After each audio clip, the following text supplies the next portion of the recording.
Picture this. You're a woman walking into a room full of elite Navy SEALs, Delta Force operators, and high-ranking military officials. Every eye turns to you, but not with respect, with dismissal. They see the clipboard in your hands, the professional attire, the calm demeanor, and they automatically assume you're there to take notes, fetch coffee, or handle paperwork. What they don't see is the years of classified operations, the Purple Heart hidden beneath your blazer, or the fact that you outrank most of them in the room. This is the story of Commander Sarah Mitchell, a woman who spent years having her authority questioned, her expertise dismissed, and her presence minimized, until one moment changed everything. It's about the assumptions we make, the prejudices we carry, and the shocking reality that sometimes the most powerful person in the room is the one everyone underestimates. The morning sun cast long shadows across the naval base as Sarah Mitchell straightened her uniform jacket and checked her reflection in the car's side mirror one last time. Today was different. Today, she wouldn't be hiding behind a desk or working in the shadows of classified operations. Today, she would step into a room where her presence would challenge everything these elite warriors thought they knew about leadership, courage, and respect. The irony wasn't lost on her that after 15 years of distinguished service, including 3 tours in Afghanistan and 2 in Iraq, she still had to prove herself every single day. But Sarah had learned long ago that some battles aren't won with weapons or strategy. They're won with patience, competence, and the quiet confidence that comes from knowing exactly who you are. As she walked toward the briefing room, her polished shoes clicking against the polished floor, Sarah couldn't help but think about the journey that had brought her here. It hadn't been easy. Nothing about her career had been easy. But every challenge, every dismissive glance, every time someone had underestimated her had only made her stronger, more determined, and more prepared for moments like this. The briefing room door loomed ahead, and beyond it waited 24 of the most elite military operators in the world. They were expecting someone else. They were expecting a man. They were expecting someone who looked like them, talked like them, and fit their preconceived notions of what a commander should be. Instead, they were about to meet Commander Sarah Mitchell, and their world was about to be turned upside down. Sarah paused at the door, took a deep breath, and smiled. Some people spent their entire careers waiting for the perfect moment to prove themselves. Sarah had learned that you don't wait for the perfect moment. You create it. And today, she was about to create a moment that will be talked about for years to come. The conversation inside the briefing room was typical military banter, loud, confident, and filled with the kind of casual arrogance that comes from being the best at what you do. Team leaders from various elite units had been called together for what they'd been told was a high-priority briefing about a new joint operation. The details were classified, but the anticipation was palpable. "I'm telling you, this better not be another desk jockey trying to tell us how to do our jobs," muttered Staff Sergeant Jay Coleman, a decorated SEAL with more combat experience than most people had years of life. His comment drew nods and chuckles from the others around the conference table. "Last time they sent us some Pentagon analysts who'd never seen combat," added Lieutenant Tom Richardson from Delta Force. "Spent 2 hours explaining urban warfare tactics to guys who'd actually fought in urban warfare." The room was filled with the kind of men who had earned their reputations through blood, sweat, and countless missions that would never make it into any official record. They were used to being the tip of the spear, the ones called when everything else had failed. Respect, in their world, was earned through action, not rank or position. Captain Mike Torres, the senior SEAL in the room, was studying the briefing materials when he noticed something odd. Anyone else notice they didn't include the briefing officer's bio in these materials? He asked, holding up the folder that contained their mission parameters. "Probably some new hotshot fresh out of the Naval War College," suggested Master Sergeant David Park, an Army Ranger with a reputation for cutting straight through military bureaucracy. "You know how it is. They think a degree in strategic studies makes them qualified to run special operations." The speculation continued as more operators filed into the room. Rangers, SEALs, Delta Force, Marine Force Recon. It was an impressive collection of America's elite warriors, each with their own stories of heroism and sacrifice. What they all shared was a healthy skepticism of authority figures who hadn't earned their respect through shared experience and proven competence. My money's on some colonel who spent the last 5 years pushing papers, said Sergeant First Class Marcus Williams, whose laid-back demeanor masked years of intense combat experience. They'll probably spend the first hour telling us about their theoretical knowledge of small unit tactics. As the start time approached, the chatter grew quieter, but the speculation remained. These men had been brought together for a reason, and that reason was walking toward their briefing room at that very moment. But their assumptions about who would be leading this briefing were about to be shattered in a way that none of them expected. The door handle turned, and the room fell silent as every eye focused on the entrance. What happened next would challenge everything they thought they knew about leadership, competence, and the face of modern military excellence. Sarah entered the room with the quiet confidence of someone who belonged there, even though she knew that every person in that room was silently questioning her presence. She carried herself with military bearing, her uniform perfectly pressed, her posture straight and professional. In her hands was a simple manila folder containing classified briefing materials, and to the untrained eye, she might have looked like any number of staff officers who supported high-level operations. The silence was immediate and telling. 24 pairs of eyes tracked her movement as she walked to the front of the room, but not one of them made eye contact with her. It was a familiar feeling, being seen but not acknowledged, being present but not recognized as belonging. Sarah had experienced it countless times throughout her career, and she'd learned to use it to her advantage. "Good morning, gentlemen," she said, her voice clear and steady as she placed her folder on the podium at the front of the room. "I apologize for running a few minutes behind schedule. Traffic on base was heavier than expected." Several of the operators exchanged glances, their expressions making it clear that they were wondering why a staff officer was addressing them. Some continued reviewing their briefing materials, assuming that the actual briefing officer would arrive shortly. Others simply waited, their patience born from years of military protocol and procedure. "I know you're all wondering when the briefing is going to begin," Sarah continued, her tone professional, but with just a hint of something that the more perceptive operators might have recognized as suppressed amusement. "And I know some of you are probably wondering where the briefing officer is." Captain Torres looked up from his materials, his expression polite but questioning. As the senior SEAL in the room, he felt a responsibility to maintain order and ensure that protocol was followed. "Ma'am, we were expecting to receive a briefing from the mission commander at 0900 hours. Are you here to tell us about a delay?" Sarah smiled, not the nervous smile of someone out of their depth, but the confident smile of someone who was exactly where they belonged. "Actually, Captain Torres, there's no delay. The briefing is about to begin exactly as scheduled." She opened her folder and began arranging materials on the podium, her movements efficient and practiced. As she did, she was acutely aware of the growing confusion in the room. These men were used to clear chains of command and obvious hierarchy. They were used to knowing immediately who was in charge and why.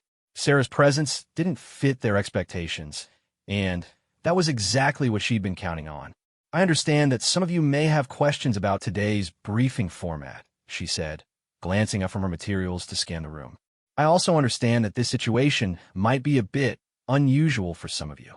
The understatement of the decade, Sarah thought to herself. She could practically feel the confusion radiating from the assembled operators. Some were beginning to look toward the door, expecting someone else to arrive and take control of the situation. Others were starting to show signs of impatience, their body language suggesting that they had better things to do than wait around for whoever was supposed to be running this briefing. "Ma'am," interrupted Staff Sergeant Coleman, his tone respectful but firm, "perhaps you could tell us when the actual briefing officer will be arriving? We have tight schedules to maintain, and some of us have training exercises to return to." Sarah set down the document she was holding and looked directly at Coleman. For the first time since entering the room, she allowed her full personality to show through her professional demeanor. The change was subtle but unmistakable, a straightening of her shoulders, a slight shift in her stance, and something in her eyes that suggested these men might want to pay closer attention. "Staff Sergeant Coleman," she said, her voice carrying just enough authority to make everyone in the room suddenly focus on her words. "I appreciate your concern for efficiency and scheduling. It's exactly the kind of attention to detail that makes you good at your job." She paused, allowing the compliment to register before continuing. "However, I think there might be a small misunderstanding here that we should clear up before we proceed." The room had grown completely quiet now, that particular kind of military silence that occurs when something significant is about to happen. Every operator was watching Sarah, though their expressions still range from confused to mildly irritated to simply curious about where this conversation was headed. "You see, gentlemen, there's no one else coming," Sarah said, her tone remaining pleasant but gaining an edge of steel that made several of the operators unconsciously straighten in their chairs. "The briefing officer is already here. The mission commander is already here. And this briefing is about to begin exactly as scheduled." The implications of her words began to sink in slowly, like water seeping through a dam that was about to burst. Several of the operators exchanged glances, their expressions showing the first glimmers of understanding. Captain Torres set down his pen and gave Sarah his full attention for the first time since she'd entered the room. "I think what some of you are beginning to realize," Sarah continued, "is that your assumptions about who would be leading this briefing might have been slightly off target."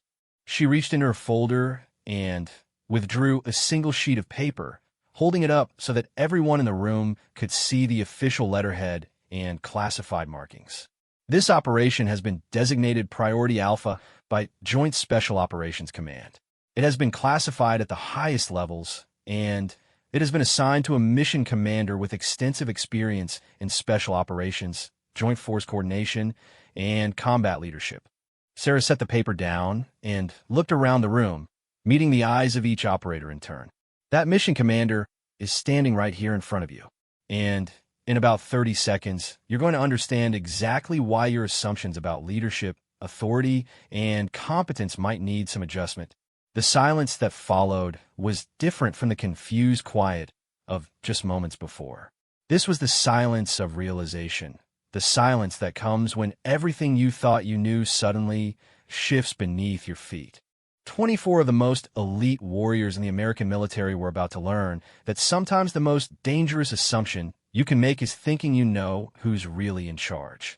Sarah reached for her folder one more time, and what she pulled out next would change everything these men thought they knew about the woman standing in front of them. The moment of truth had arrived, and there would be no going back to the comfortable assumptions that had filled the room just minutes before. The next few seconds would be remembered by every person in that room for the rest of their careers. Not because of the mission they were about to undertake, not because of the classified nature of their operation, but because of the lesson they were about to learn about respect, assumption, and the dangerous habit of judging people by anything other than their actions and accomplishments. As Sarah's hand moved toward her folder, 24 elite warriors were about to discover that sometimes the most powerful person in the room is the one everyone underestimates. And sometimes that discovery comes with a shock that changes everything. Sarah withdrew a leather credential case from her folder, the kind that experienced military personnel recognize immediately. But what made several operators lean forward in their chairs wasn't the case itself. It was the way she handled it. There was nothing nervous or uncertain about her movements. This was someone who had presented these credentials before, someone who was comfortable with whatever was inside that case. "Before we begin today's briefing," Sarah said, opening the case with practiced ease, "I think proper introductions are in order." She held up the credentials so that the room could see them clearly. The silence that had filled the briefing room moments before suddenly became deafening as 24 pairs of eyes focused on what she was holding. The identification was military, but not just any military identification. The rank insignia, the designation codes, and the security clearance levels told a story that made everything these operators thought they knew about this briefing suddenly irrelevant. "Commander Sarah Mitchell," she announced, her voice carrying the authority of someone who no longer needed to prove anything to anyone. "United States Navy, Special Operations Command, current assignment, Joint Special Operations Task Force Alpha." Captain Torres was the first to react, his years of military training overriding his surprise as he began to rise from his chair. But Sarah held up her hand, a gesture that was both polite and commanding. "Please, gentlemen, remain seated for now," she said. "I know this comes as something of a surprise, and I think we should address the elephant in the room before we proceed with operational matters." The credentials she held told only part of the story, but it was enough to make every person in that room suddenly reassess everything that had happened since she'd walked through the door. Commander Mitchell wasn't just a staff officer. She wasn't just someone who had been assigned to brief them on someone else's operation. She was the operation commander, and her credentials indicated a level of security clearance and operational authority that exceeded what most of them possessed. "I can see that some of you are processing this information," Sarah continued, placing her credentials on the podium where everyone could continue to see them. "And I imagine that some of you might be wondering why you weren't told in advance about the command structure for this operation." Staff Sergeant Coleman, who had questioned her earlier about the arrival of the actual briefing officer, was staring at her credentials with an expression that suggested he was rapidly recalculating everything he thought he knew about military hierarchy and operational command. "The answer to that question," Sarah said, "is that this briefing was designed to accomplish two objectives. The first objective, which we'll get to shortly, involves a highly classified operation that requires the specific skills and experience of everyone in this room. The second objective, which we're addressing right now, involves something that's equally important but significantly more uncomfortable to discuss." She moved away from the podium, walking to the center of the room where she could address the assembled operators more directly. Her movement was confident, controlled, and unmistakably that of someone accustomed to command. The confusion that had marked the beginning of the briefing was beginning to give way to something else. A growing awareness that these men had just learned something significant about themselves and their assumptions. "How many of you made assumptions about my role here today based on my appearance?" Sarah asked, her tone direct but not accusatory. "How many of you assumed that I was support staff, an administrative assistant, or perhaps someone here to take notes while the real briefing officer conducted the meeting?" The question hung in the air like smoke from a gunshot. No one answered immediately, but the expressions around the room told the story clearly enough. These were honest men, professional soldiers who prided themselves on integrity and self-awareness. They weren't going to lie about what had happened, even if acknowledging the truth was uncomfortable. "I'm not asking that question to embarrass anyone," Sarah continued. "I'm asking because what just happened in this room happens to me and to women like me every single day in military environments. And today we're going to use that experience as a teaching moment that will make all of you better operators and better leaders." Lieutenant Richardson from Delta Force was the first to speak up, his voice steady but thoughtful. "Ma'am, I think it's fair to say that most of us made exactly those assumptions. And I think it's also fair to say that we're all feeling pretty foolish about it right now." Sarah nodded appreciatively. "Thank you for your honesty, Lieutenant. That takes character, and character is exactly what's going to make this operation successful." She returned to the podium and picked up another document from her folder. "Let me share something with you that might help put this in perspective. This operation that we're about to discuss requires infiltration into environments where the enemy's assumptions about women will be our greatest tactical advantage. They will see female operatives as harmless, non-threatening, or irrelevant to their security concerns. Those assumptions will allow us to get closer to our targets than any male operative could manage." The room was beginning to understand that this wasn't just a lesson in unconscious bias. It was directly relevant to their mission success. Sarah had their complete attention now, not because of her rank or her credentials, but because she was demonstrating exactly why their assumptions could be the difference between mission success and mission failure. "The enemy makes the same assumptions you just made," she explained. "They see a woman in a professional setting and assume she's not the decision maker, not the threat, not the person they need to worry about. That assumption is going to get their key personnel killed and their operation destroyed." Master Sergeant Park leaned forward in his chair. "Commander, are you saying that our assumptions about women in combat roles could actually compromise our tactical effectiveness?" "I'm saying exactly that, Master Sergeant," Sarah replied. "But more than that, I'm saying that learning to recognize and overcome those assumptions will make you deadlier, more effective, and more successful at completing impossible missions. She pulled out a thick folder marked with multiple classification stamps and security warnings. This operation involves deep infiltration of a terrorist network that has been planning attacks on American civilian targets.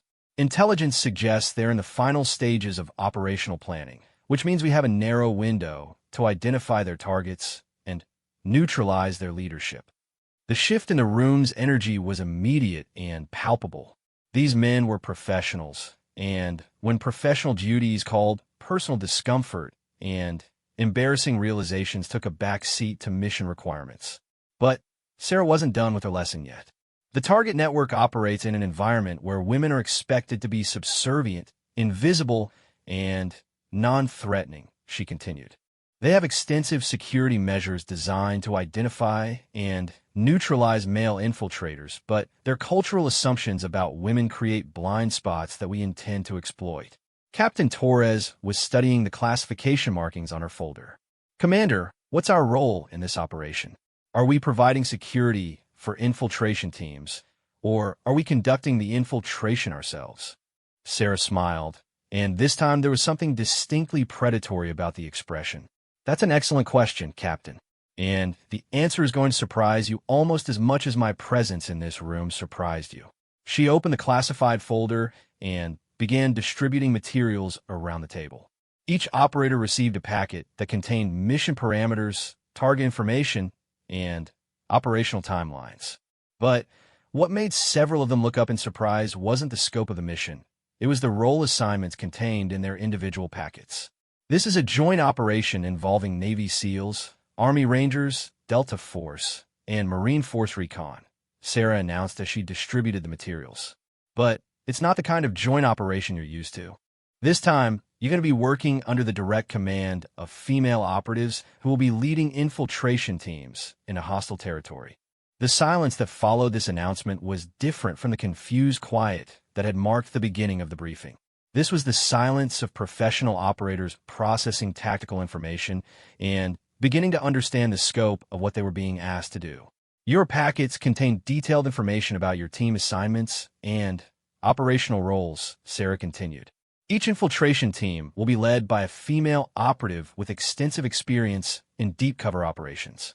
Your job will be to provide tactical support, security backup, and extraction capabilities while maintaining operational distances that won't compromise the infiltrator's cover. Staff Sergeant Coleman was studying his packet with intense concentration. Ma'am, this is completely different from anything we've ever been asked to do. We're used to being the primary operatives, not the support team. Exactly right, Staff Sergeant, Sarah replied.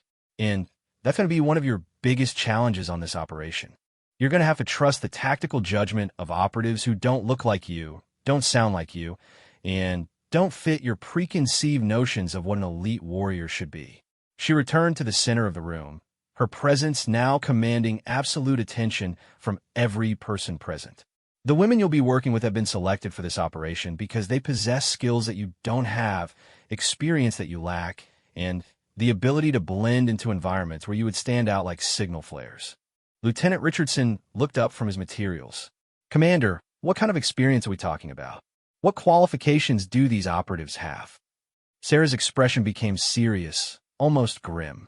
The kind of experience that comes from operating in places where capture means things worse than death. The kind of qualifications that come from successfully completing missions that never officially happened. The kind of background that makes strong men wake up in cold sweats when they think about what these women have survived. She paused, allowing her words to sink in before continuing. One of your team leaders spent 18 months undercover in a terrorist training camp in Afghanistan, providing intelligence that led to the disruption of 3 major attack plots. Another spent 2 years infiltrating human trafficking networks in Eastern Europe, gathering evidence that resulted in the rescue of over 200 victims and the destruction of an international criminal organization. The room was completely silent now, the earlier confusion and embarrassment replaced by growing respect and professional curiosity. These men understood dangerous missions, but what Sarah was describing went beyond their experience in a territory that required different kinds of courage and different kinds of skill. The woman who will be commanding this operation has more combat experience than anyone in this room, Sarah continued. She's been decorated for valor 4 times, wounded in action twice, and has successfully completed deep cover assignments that have been classified at levels that most of you don't have clearance to access. Master Sergeant Park set down his packet and looked directly at Sarah. Commander, are you talking about yourself? Sarah met his gaze steadily. I'm talking about the operational reality you're about to face, Master Sergeant. I'm talking about the fact that your success on this mission will depend on your ability to take orders from, trust the judgment of, and follow the lead of operatives who happen to be women. She walked back to the podium and picked up one final document from her folder. This operation has been designated critical by the highest levels of military and intelligence leadership. Failure is not an option, and there are no backup plans if we don't succeed. The weight of responsibility was settling over the room like a heavy blanket. These men had volunteered for dangerous missions before, but something about this briefing felt different. The stakes seemed higher, the challenges more complex, and the requirements for success unlike anything they had faced before. I know that some of you are going to struggle with the command structure on this operation, Sarah acknowledged. I know that some of you are going to have to overcome years of conditioning and assumption about leadership and authority. But I also know that every person in this room is professional enough and skilled enough to adapt to whatever the mission requires. She held up the final document, and several operators recognized the format immediately. It was a mission authorization form, the kind that required individual signatures and created official records of operational participation.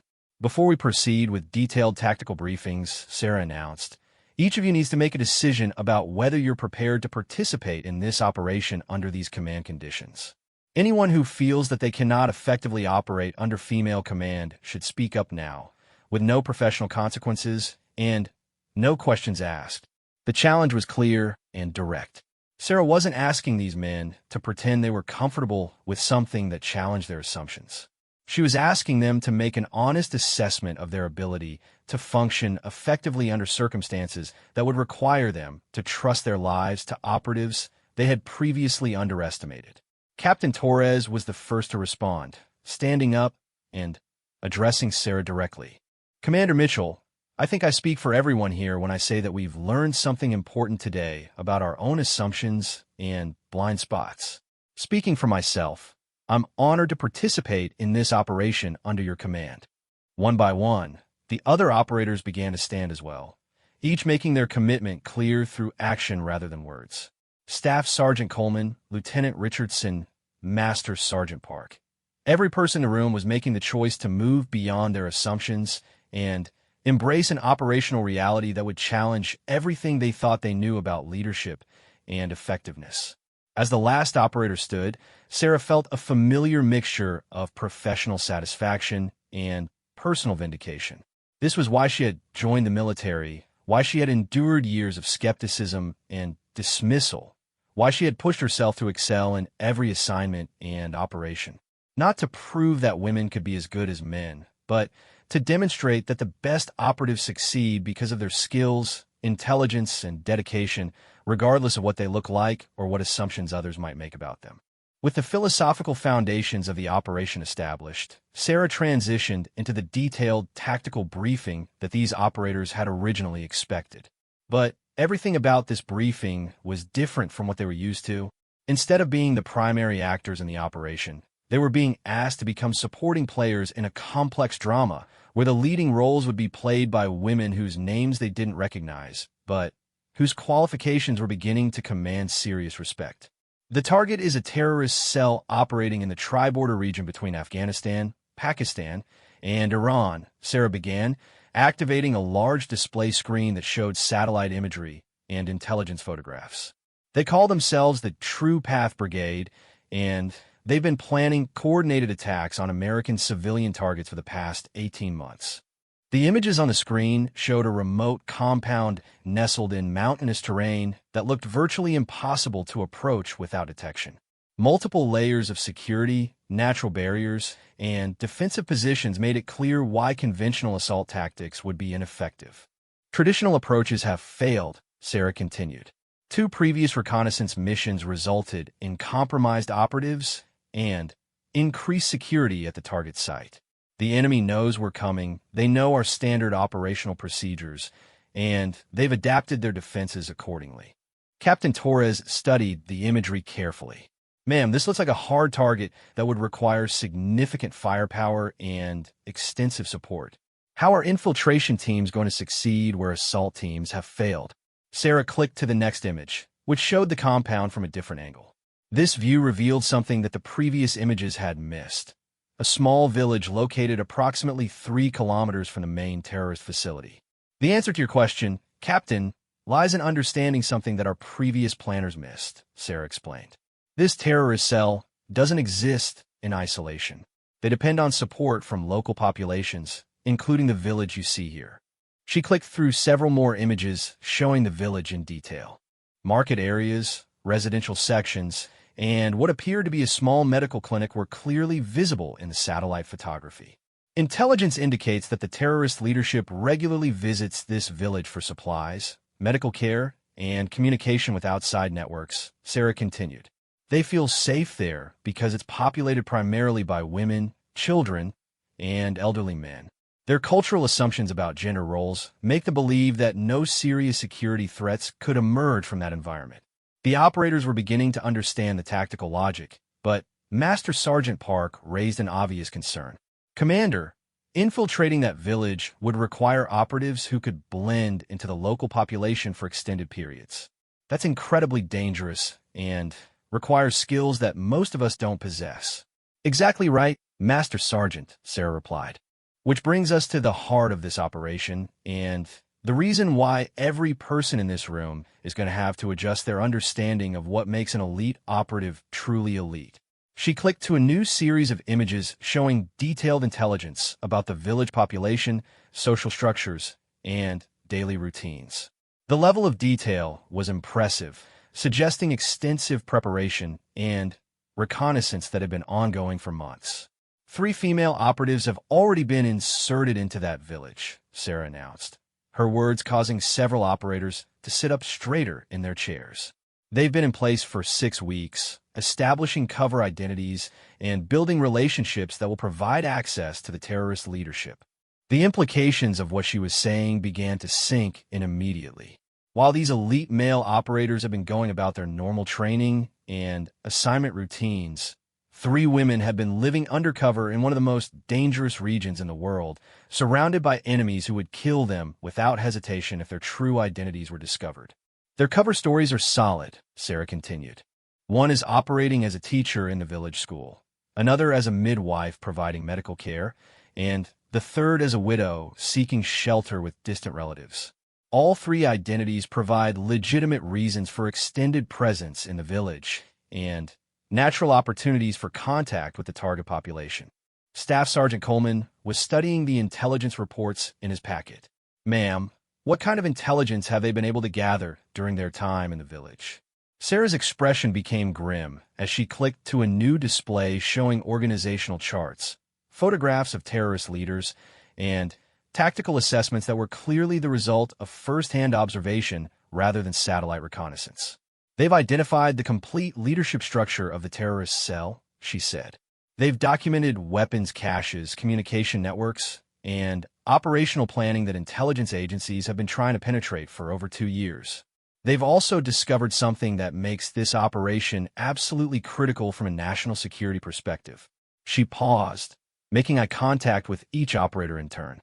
The True Path Brigade isn't planning random terrorist attacks. They're planning a coordinated assault on American schools, specifically targeting elementary schools and suburban communities where security is minimal and casualties would be maximized. The silence that followed this revelation was heavy with professional anger and personal motivation. Every person in that room understood that they were no longer just talking about a military operation. They were talking about preventing a massacre of children. The timeline for these attacks is extremely compressed, Sarah continued. Our operatives have learned that the terrorist leadership is planning to finalize operational details and begin moving personnel within the next 2 weeks. Once they leave that compound and disperse to their target locations, our ability to stop them becomes exponentially more difficult. Lieutenant Richardson set down his briefing materials and looked directly at Sarah. Commander, what exactly are you asking us to do? What's our role in supporting these infiltration operatives? Sarah clicked to a new display showing tactical maps and operational timelines. Your mission is to provide security and extraction support for the infiltration team while they gather the final intelligence needed to neutralize the terrorist leadership and prevent the planned attacks. The tactical map showed multiple insertion points, observation positions, and extraction routes that had clearly been planned with extensive attention to detail. But what made several operators lean forward in their chairs was the complexity of the coordination required between the infiltration teams and the support elements. This is unlike anything we've ever been asked to do, Master Sergeant Park observed. We're used to being the ones taking the risks and making the critical decisions. This time, we're going to be waiting and watching while someone else does the dangerous work. And that's going to be the biggest challenge you face on this operation, Sarah acknowledged. You're going to have to trust the tactical judgment of operatives who are in situations where you can't provide immediate support.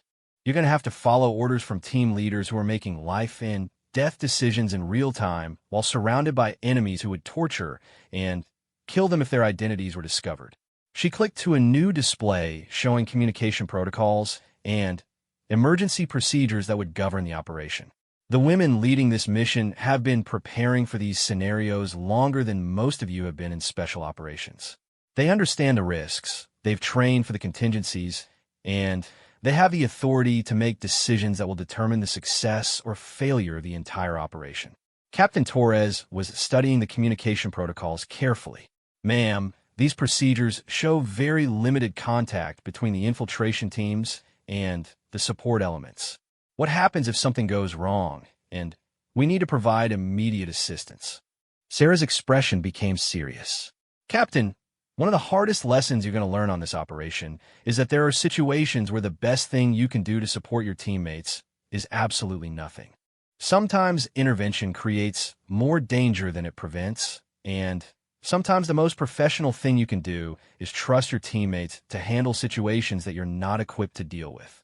The concept was clearly difficult for these men to accept.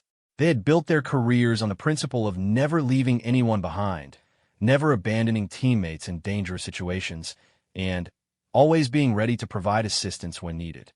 What Sarah was describing challenged those fundamental beliefs. I understand that this goes against every instinct you have as operators, Sarah said, but I need you to understand that the women leading this mission have survived and succeeded in environments where traditional military responses would have gotten them killed immediately. She clicked to a new series of images showing examples of the kind of situations the infiltration operatives had dealt with in previous missions. The photographs were classified, but they clearly showed women operating in hostile environments where discovery would have meant certain death.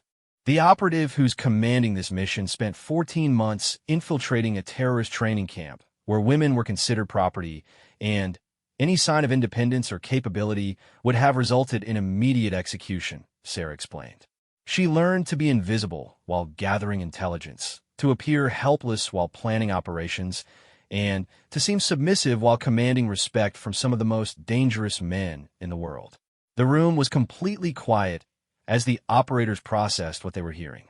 These weren't theoretical discussions about gender roles or military policy. These were descriptions of actual operations conducted by real people who had succeeded in situations that would have killed most trained operatives. Another member of your team spent 2 years working undercover in human trafficking networks, Sarah continued.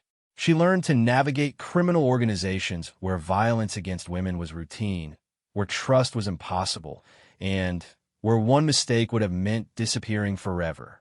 She gathered intelligence that led to the rescue of hundreds of victims and the destruction of international criminal enterprises. Staff Sergeant Coleman looked up from his briefing materials. Commander, how do we prepare for an operation where we're working with operatives whose experience is so different from ours? How do we build the kind of trust and coordination that effective teams require? Sarah smiled.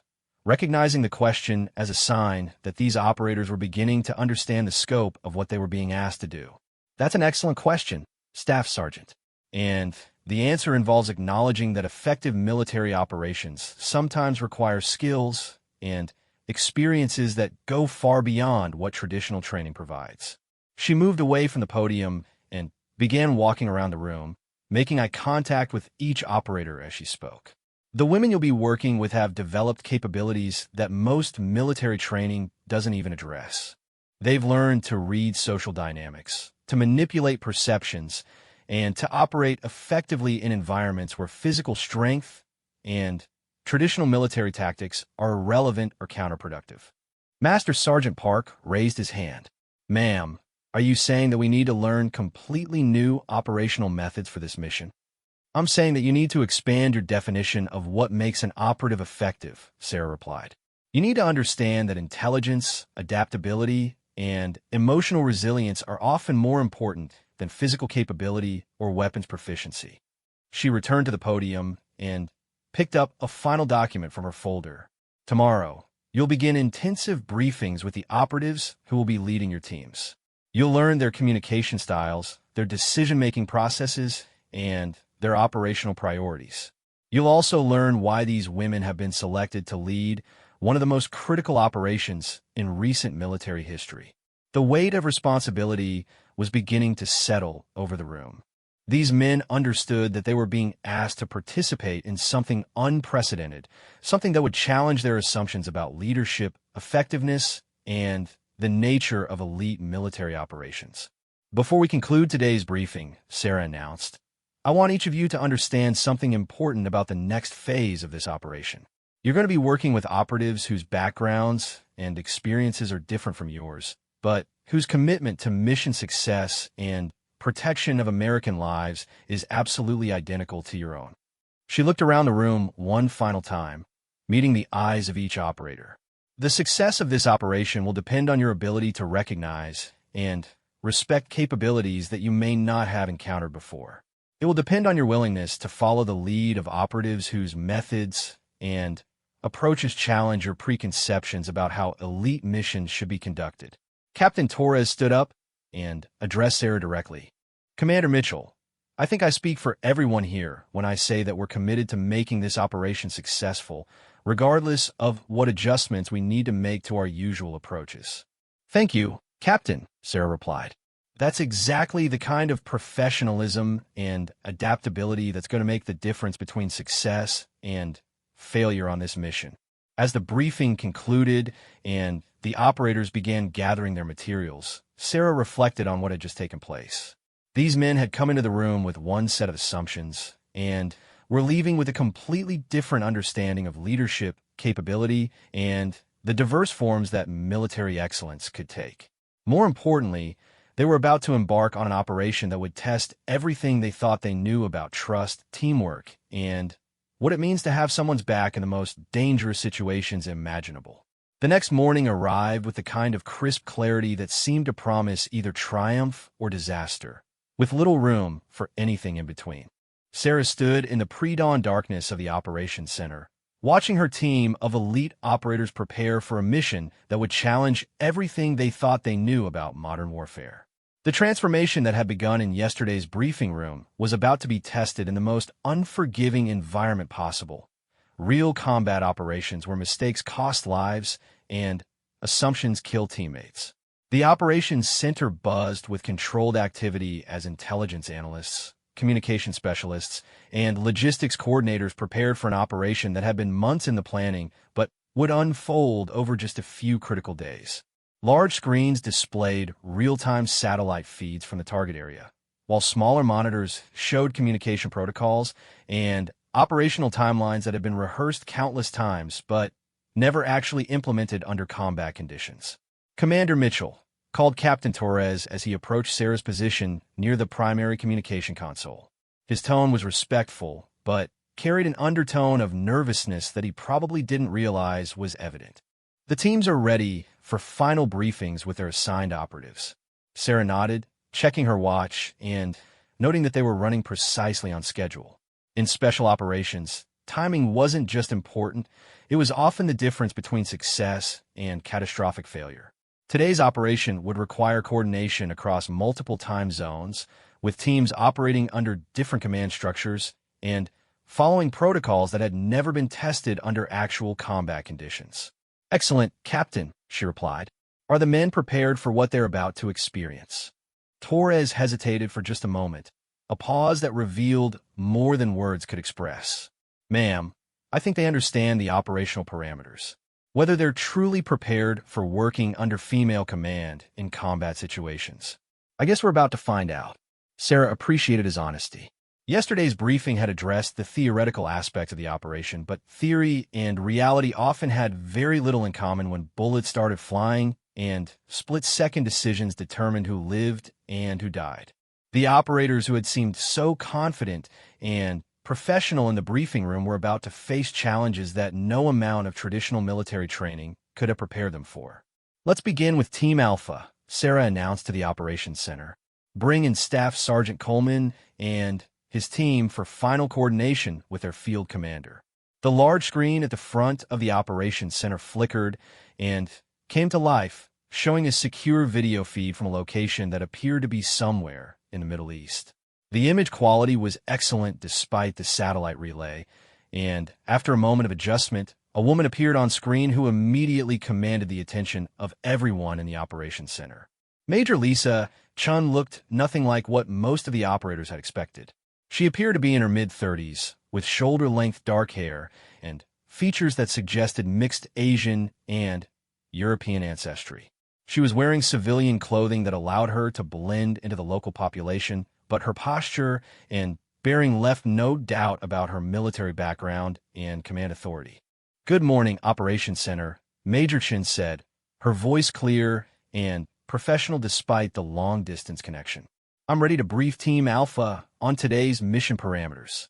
Staff Sergeant Coleman and his three-man team took positions in front of the main screen, their expressions showing a mixture of professional curiosity and barely concealed uncertainty. They were about to take orders from someone they'd never met, someone operating in a hostile environment thousands of miles away, someone whose authority they were still learning to accept. Staff Sergeant Coleman, Major Chun continued, "Your team will be providing overwatch and extraction support for infiltration operations in the village of Kar Tangri. My team has been operating in this area for 6 weeks, and we've identified specific windows of opportunity that will allow us to gather the intelligence needed to prevent the planned terrorist attacks." Coleman stepped forward slightly. "Ma'am, what are the specific parameters for our overwatch positions? How close can we get to the village without compromising your cover?" Major Chin's expression became serious. "That's an excellent question, Staff Sergeant. And the answer is going to challenge some of your traditional approaches to providing tactical support." She activated a tablet that was visible on the video feed, and moments later, a detailed topographical map appeared on the Operations Center's secondary screen. The map showed the village surrounding terrain and several marked positions that were clearly intended as observation points. "Your nearest observation position will be approximately 2 kilometers from the village," Major Chin explained. "Any closer, and you risk detection by the terrorist security patrols that we've been monitoring for the past several weeks." 2 kilometers was much farther than most special operations teams were comfortable operating from their primary objectives.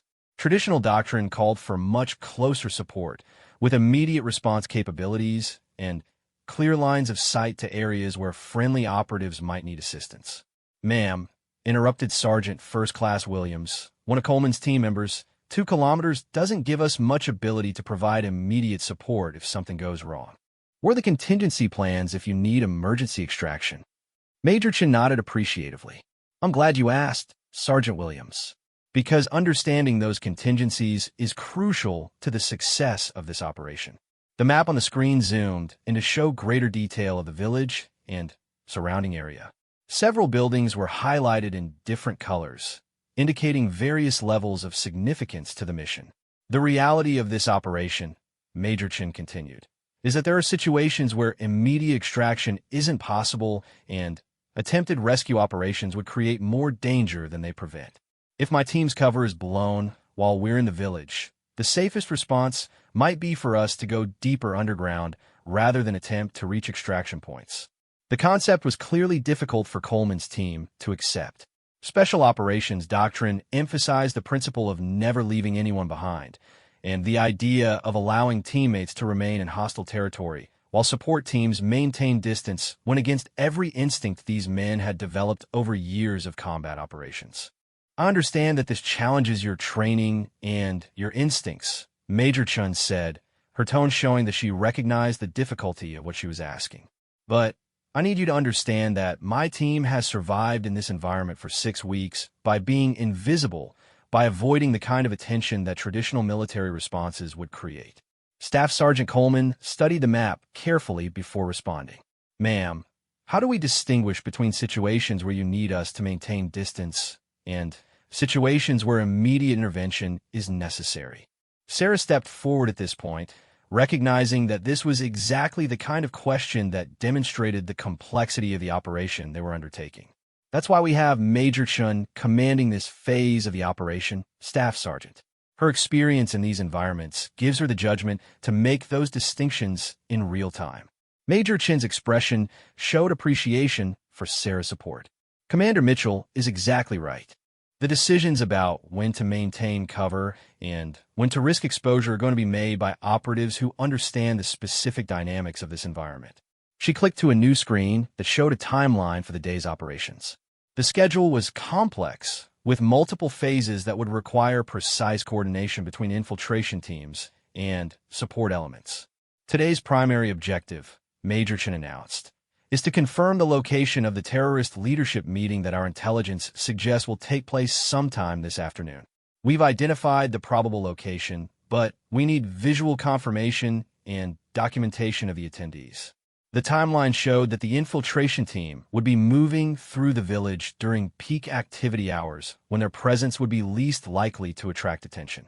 Support teams would be in position, but maintaining communication silence except for emergency situations. The secondary objective, Major Chun continued, is to plant surveillance equipment that will allow us to monitor future terrorist communications and planning activities. This equipment is extremely sophisticated, but it requires physical access to locations that can only be reached by operatives who are already established within the village. Sergeant Williams raised his hand. Ma'am, what's our role if you're detected while placing the surveillance equipment? Major Chin's expression became grim. If we're detected during equipment placement, your role is to prepare for extraction operations while allowing us time to implement contingency plans that you're not going to like. The ominous tone of her response made it clear that the contingency plans involve scenarios that most military personnel preferred not to think about. Combat operations always carried the risk of capture, injury, or death, but infiltration operations in hostile territory carried additional risks that were difficult for most people to contemplate. I need each of you to understand, Major Chun continued, that successful completion of this mission may require my team to remain in place, even if our cover is partially compromised. The intelligence we're gathering is critical to preventing attacks on American children, and that objective takes priority over individual safety. The weight of responsibility settled over Coleman's team like a heavy blanket. They were being asked to support an operation where the primary operatives might choose to remain in extreme danger rather than seek immediate extraction, and where the traditional military principle of bringing everyone home safely might conflict with mission requirements. Sarah stepped forward again. Major Chun, please brief the team on communication protocols for today's operation.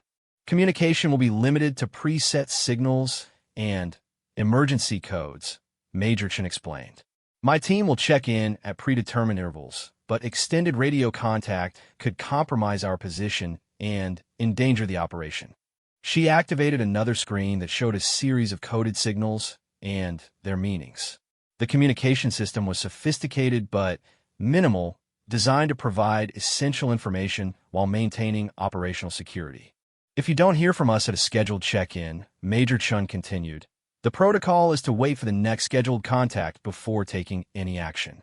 We may be in situations where communication is impossible, and premature response could put us in greater danger. Master Sergeant Park, who had been quiet during most of the briefing, finally spoke up. Ma'am, this operation requires a level of trust and patience that goes beyond what most of us are used to. How do we know when to trust your judgment and when to override it if we think you are in immediate danger? Major Chun smiled, and for the first time during the briefing, her expression showed something other than professional seriousness. Master Sergeant, that question tells me that you understand exactly what this operation is about. You don't override my judgment. You trust that I know this environment better than you do, and you trust that I'm making decisions based on information and experience that you don't have access to. The challenge was clear and direct. These men were being asked to trust their lives, their careers, and the success of a critical mission to operatives whose methods and decision-making processes were fundamentally different from what they were used to. The women leading this operation, Sarah interjected, have successfully completed missions that most traditional special operations teams couldn't even attempt. They've developed skills and judgment that come from operating in environments where conventional military thinking gets people killed. Major Chin nodded appreciatively. Commander Mitchell is absolutely right. The techniques we use for survival and mission success in these environments often contradict traditional military doctrine because traditional military doctrine wasn't designed for the situations we face. She clicked to a final screen that showed photographs of the other operatives working in the village. The images were taken with hidden cameras and showed women who appear to be completely integrated into the local population. These are my teammates, Major Chin announced. Captain Rodriguez is operating as a teacher in a village school. Lieutenant Park is working as a midwife and medical provider. Both have established relationships and access that would be impossible for male operatives to develop. The photographs showed women who appeared completely natural in their environment, interacting with local residents in ways that suggested genuine relationships rather than manufactured cover stories. The level of integration was impressive and made it clear why these operatives had been selected for such a complex infiltration mission. Your job today, Major Chan concluded, is to provide backup and support for operations that you may not fully understand but that represent the best hope for preventing terrorist attacks on American soil. As the briefing concluded and Coleman's team prepared for deployment, Sarah reflected on the magnitude of what was about to unfold. In just a few hours, elite American warriors would be taking orders from female operatives operating in one of the most dangerous environments in the world. The success or failure of the operation would depend not just on tactical skill and operational planning, but on the ability of these men to trust in capabilities and judgment that challenged everything they thought they knew about military leadership and effective combat operations. 18 hours later, the operations center hummed with tension that could be cut with a knife. 3 teams of elite operators sat at communication stations, monitoring feeds from operatives who were deeper in enemy territory than anyone had comfortable imagining. The day had unfolded exactly as Major Chun had predicted, but that hadn't made it any easier for the support teams to watch their assigned operatives move through hostile environments while maintaining radio silence and operational distance. Sarah stood behind the primary communication console, watching multiple screens that displayed satellite feeds, communication logs, and operational timelines that told the story of the most successful infiltration operation in recent military history. But success had come at a cost that was testing everyone's nerves and challenging assumptions about risk, trust, and the true meaning of having someone's back in combat situations. Commander, called Staff Sergeant Coleman from his monitoring station, his voice carrying stress that 18 years of military service had taught him to control but not eliminate. It's been 43 minutes since Team Alpha's last scheduled check-in. Sarah glanced at the operational timeline displayed on the wall-mounted screen. According to the mission plan, Major Chun and her team should have confirmed completion of their surveillance equipment installation and reported their status at least 13 minutes ago. In traditional military operations, missing a communication deadline by more than 5 minutes was cause for immediate concern and potential rescue operations.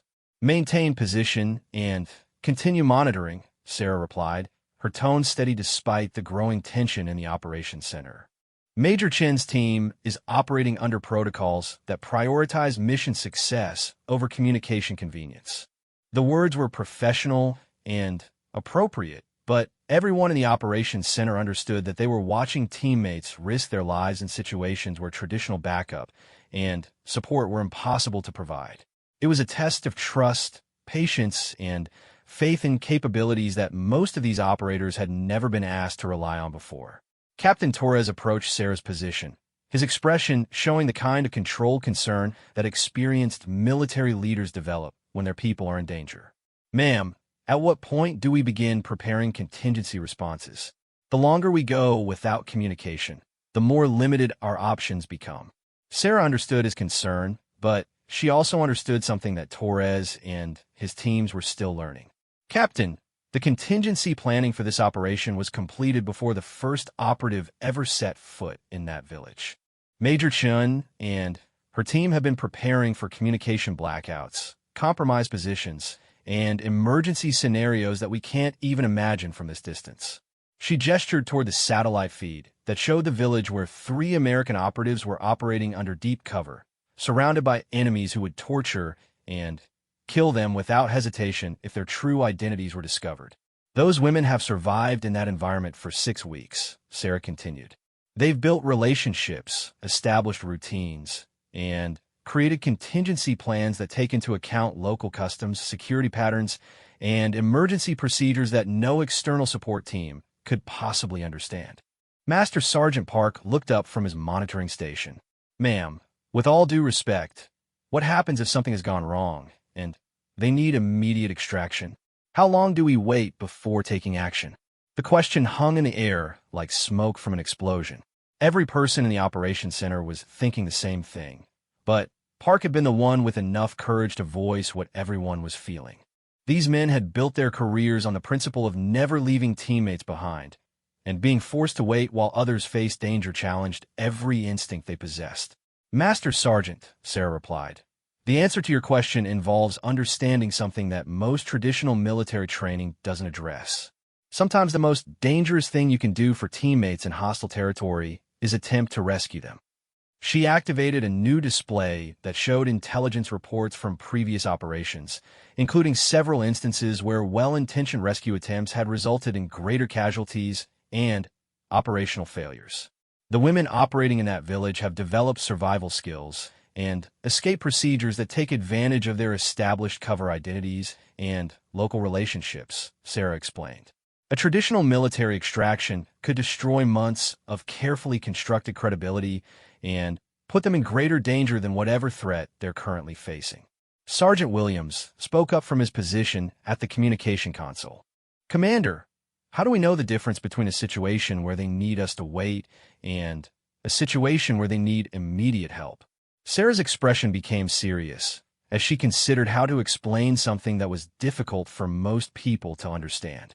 "The answer, Sergeant, is that we trust their judgment. We trust that they understand their environment better than we do, and we trust that they'll communicate their needs when communication is possible and safe." Lieutenant Richardson, who had been monitoring intelligence feeds, suddenly straightened in his chair. "Ma'am, I'm seeing increased activity around the village perimeter. Multiple vehicles moving toward the target area." The tension in the operations center immediately ratcheted up several notches. Increased enemy activity could mean that the infiltration teams had been detected, or it could simply be routine movement that had no bearing on the operation. But without communication from the field teams, there was no way to determine which scenario they were facing. "Display the vehicle movement on the main screen," Sarah ordered. "Let's see what we're dealing with." The satellite feed zoomed in to show a convoy of 3 vehicles approaching the village from the east.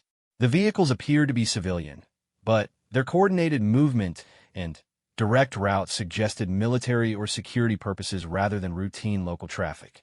Staff Sergeant Coleman was studying the imagery carefully. "Ma'am, that convoy is heading directly toward the area where Major Chun was supposed to install the surveillance equipment. If she's still in that building when they arrive." He didn't need to finish the sentence. Everyone in the operations center understood that discovery during equipment installation would likely result in capture, torture, and execution for any operative caught in the act. The timing could hardly have been worse. "Can we warn them?" asked Captain Torres. "Can we break radio silence to alert them about the approaching vehicles?" Sarah shook her head. "Captain, radio communication at this point could be intercepted by the enemy and could confirm their suspicions if they're already investigating suspicious activity in the village."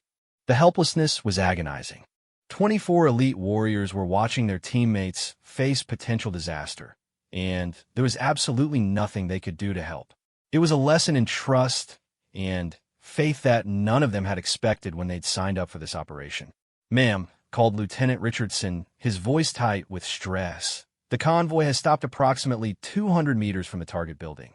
Armed personnel are deploying from the vehicles." The satellite feed showed men with weapons exiting the vehicles and beginning what appeared to be a systematic search of the area around the building where Major Chun was supposed to be installing surveillance equipment. The situation was developing into exactly the kind of nightmare scenario that kept Special Operations commanders awake at night. "How many personnel?" Sarah asked, her voice remaining steady despite the growing crisis. "I count 12 armed individuals," Richardson replied. "They appear to be conducting a building-by-building search of the area." The operations center was completely silent except for the hum of electronic equipment and the barely audible breathing of 24 people who were watching their teammates face the ultimate test of their training, skill, and survival instincts. There were no words adequate for the situation, no protocols that covered this level of helplessness and concern. Suddenly, the primary communication console chirped with an incoming message. Every head in the operations center turned toward the sound, and Staff Sergeant Coleman quickly activated the secure communication channel. "Operations Center, this is Team Alpha," came Major Chen's voice, clear and calm despite the dangerous situation she was presumably facing. "Package delivered successfully. Returning to base via alternate route. No immediate assistance required."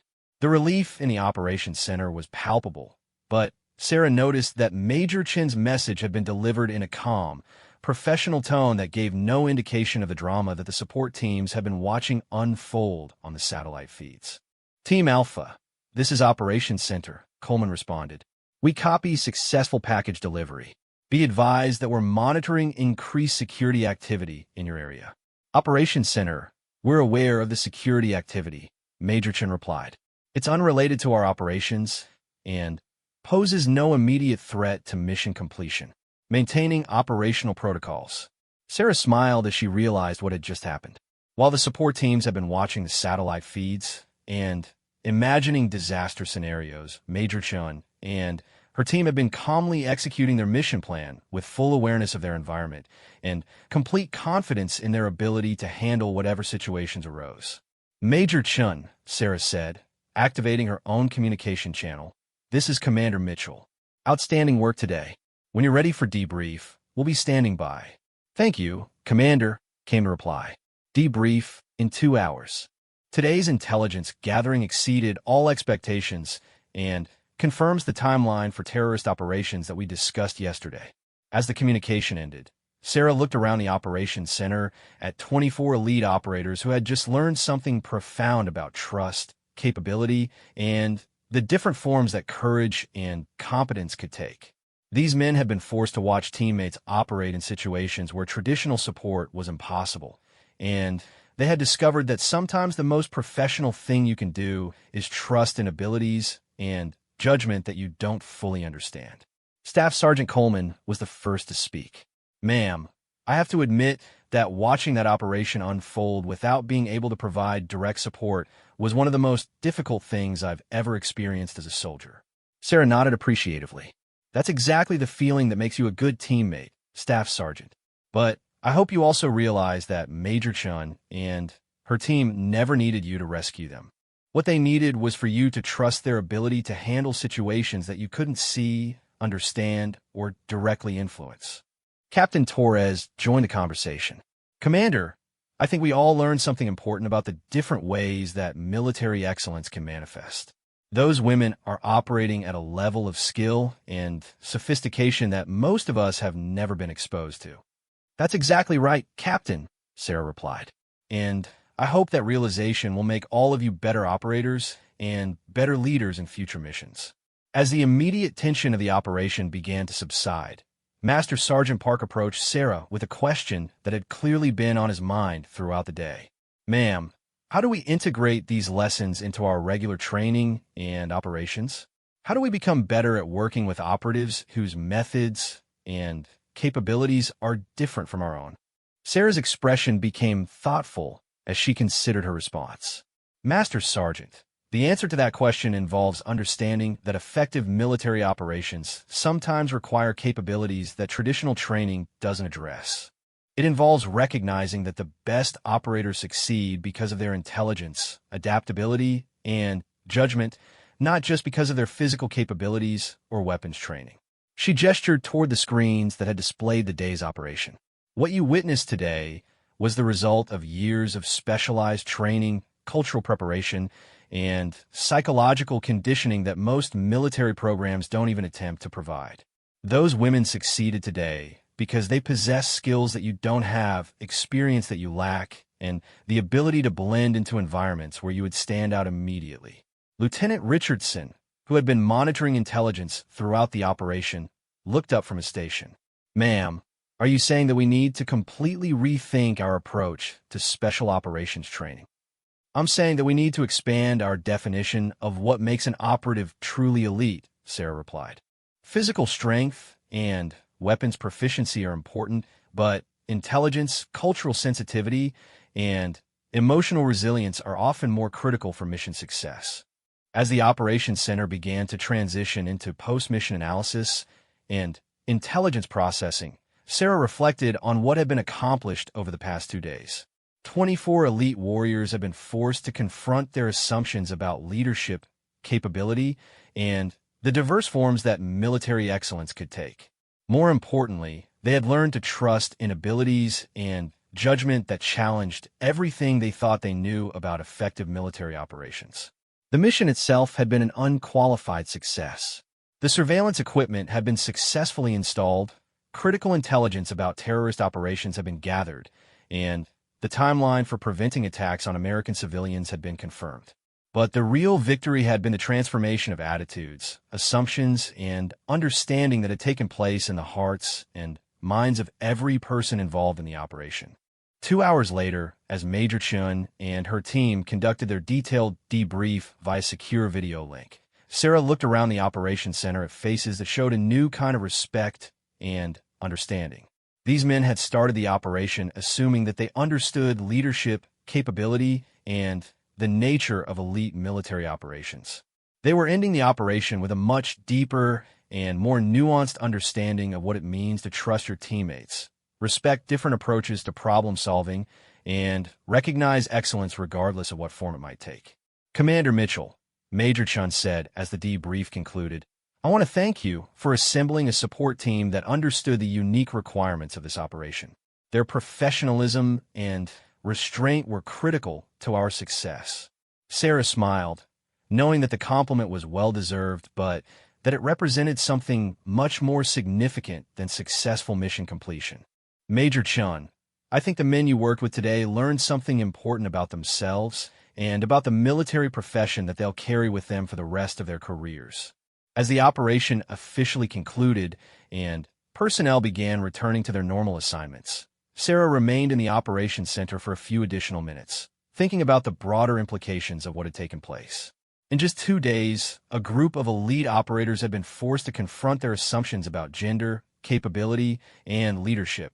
They had discovered that some of the most effective military personnel don't look like what they expected, don't operate according to traditional methods, and don't fit comfortable stereotypes about what warriors should be.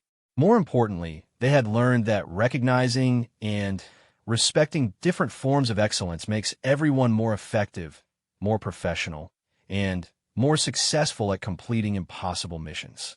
It was a lesson that would stay with them long after the classified details of this operation had been forgotten, and it was a lesson that would make them better operators, better leaders, and better human beings in everything they did going forward. The assumption that the quiet woman with the clipboard was just an assistant had been shattered completely. In its place was a new understanding that sometimes the most powerful person in the room is the one everyone underestimates, and Sometimes the greatest act of courage is learning to trust in capabilities that you don't fully understand but desperately need to succeed.